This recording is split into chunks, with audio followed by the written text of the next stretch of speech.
To the rest of our ladies, congratulations! Still for making it this far out in the competition. And to our top three, this is your last chance to prove that you are deserving of the Sapphire crown.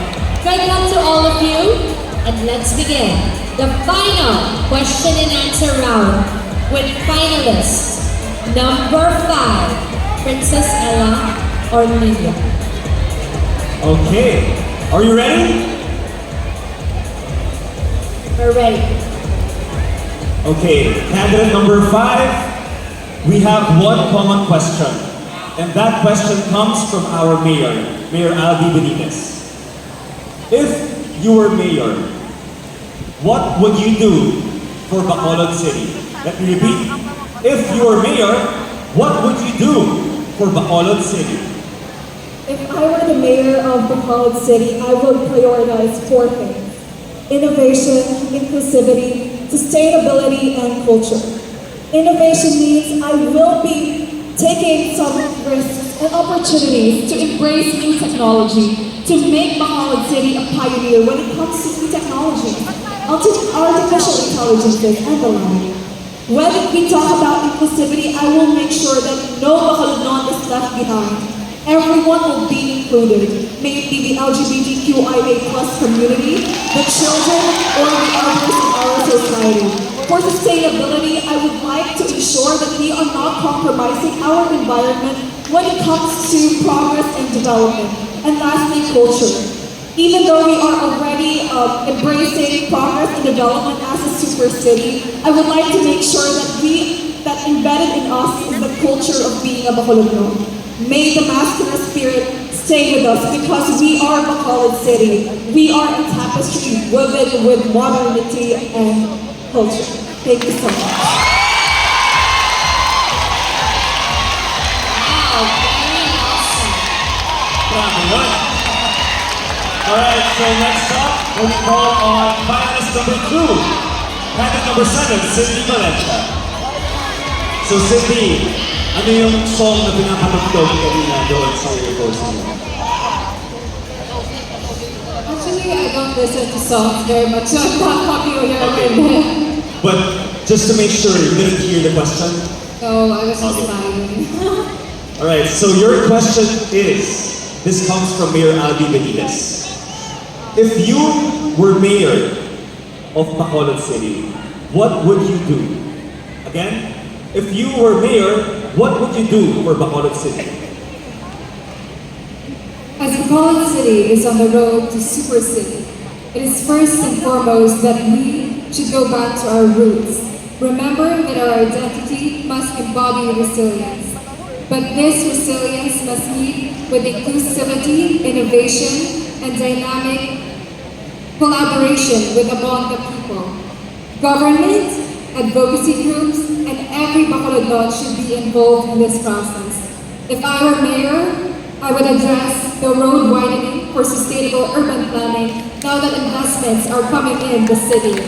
And I would prioritize the health and well-being of every Bacolodnon because that is important, as well as the education of institutions. There must be inclusivity and enough opportunities so that every Bacolodnon will be empowered and unlock their potentials in contributing for Bacolod City to become a super city. And lastly, inclusivity is not an exemption. Everyone should be involved. All Bacolodnons should not be discriminated in. Because as Bacolodnons, we take root and pride in our sense of community to smile. Therefore, we should all collaborate, unite, and also take part in this initiative. So as mayor, I will do all those initiatives so that as the people of Bacolod City will stand proud and finally shout that Bacolod City has indeed become a super city. Very well said. I think I'm about to move to Bacolod. I want to move to the city of smiles. Super city. Lahat matatalino. Right? Lahat matalino. Exactly. Now let's call on our last finalist, finalist number 3. Candidate number 15, Akisha Nicole Nuwarin. Hi, Georgia. All right, are you ready? Okay. Your question comes from our mayor, Mayor Albi Benitez. If you were mayor, what would you do for Bacolod City? Let me repeat. If you were mayor, what would you do for Bacolod City? I would take that opportunity to make my advocacy more useful. That is to support handmade products for environmental change. As we all know, climate change, we are affected by it, and we can see the effects right now. And by my advocacy, I would like to become an instrument to the organizations that are already present to fight the climate change. I know there are a lot of projects that fosters tree planting, tree growing activities, the proper disposal of garbage and waste, and I would like to strengthen as well the projects that are already present so that all of us could work hand in hand and become instrumental in this change in our super city. Thank you. Thank you so much. Candidate number 15. All right, so Bacolod, once again, let us give another round of applause to our top 3 Miss Bacolod Masskara 2024 candidates. We are getting really close, guys, to crowning our Sapphire Queen. The winners for Miss Bacolod Masskara 2024.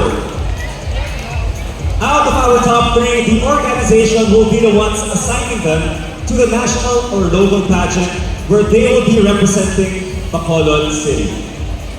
And right now, I believe that everyone is as excited as I am. Bacolod, excited na ba kayo? Crystal, I think they're ready. I am so excited. I mean, everyone deserves to win. Yung smile nila is so beautiful, so authentic. Guys, to all the 15 girls that are on this stage, you guys have outdone yourself and you guys are already a winner. But there is only just one Sapphire Queen, right, Marco? Yep, that's right, Crystal. And now we are ready to announce our second runner-up.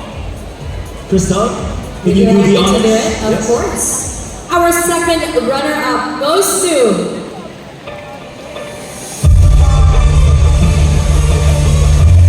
Sino, guys? Come on, Bacolod. Sino sa tingin ninyo? Second runner-up.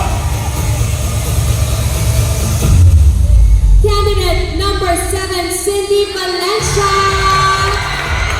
She will receive 50,000 cash, sash, bouquet, and crown. She will also receive 6-month membership at Family Shake-Up Center worth 7,500, 30,000 pesos for a travel certificate from Lago Pinoy by Jordan Tabo Suarez, a full dental makeover from Invest Multi-Specialty Dental Center worth 180,000 pesos, an annual prestige third annual app, the Philippines Health and Wellness Mega App, to be awarded by Councilor Fanny Saison, Councilor Jason Villarosa, Olmilla Shikarova, Ali Rose Eloy, Miss Bacolod Masskara 2023 second runner-up, and Lina Sang Bacolod.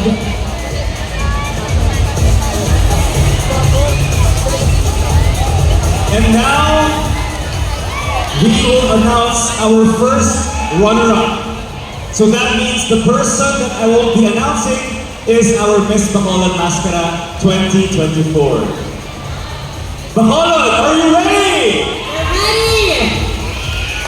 Bacolod, you can do better than that. Bacolod, are you ready? That's more than it. Alright, so here we go. Our first runner-up is candidate number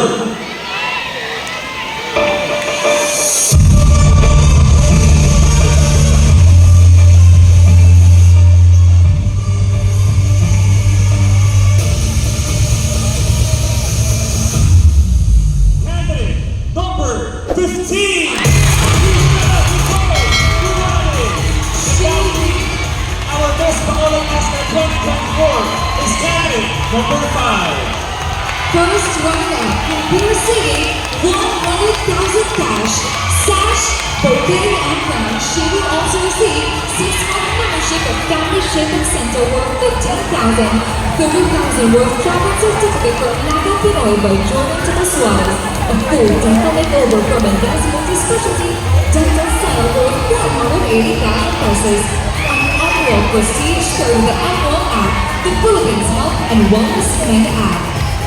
To be awarded by Consul Agnes Huipopoa, Mayor Javier Benitez, Christine Reyes, Consul Agnes Huipopoa, Tracy May Sr., Miss Bacolod Masskara 2023 First Runner-Up, and Binibining Pilipinas, Bacolod City.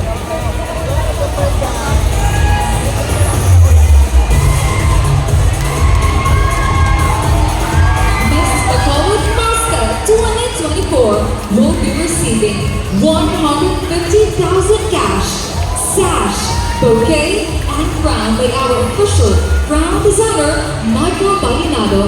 She will also receive 1-year membership at Family Shake-Up Center worth 30,000, 1.5 carat blue sapphire ring from all China Jewelry, 15,000 cash and a brand new Samsung A15 with 12-month promise subscriptions from Dito Telecommunity, 30,000 worth travel certificate from Lago Pinoy by Jordan to Suarez, a full dental makeover from Endas Multi-Specialty Dental Center worth 180,000, 12,500 worth Spin 360 by Red Bay Prints, an annual prestige fair to the annual app, the Philippines Health and Wellness Mega App.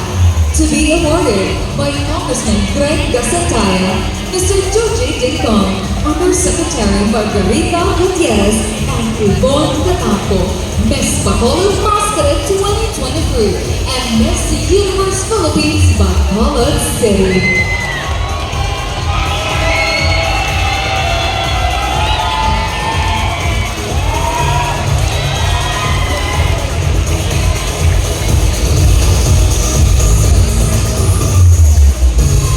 Super City Bacolod, let's celebrate with your new Sapphire Queen, Princess Olmilla. It has been such a woo! Congratulations to all our winners and of course to our Sapphire Queen Prince. She's a queen and she's also a princess.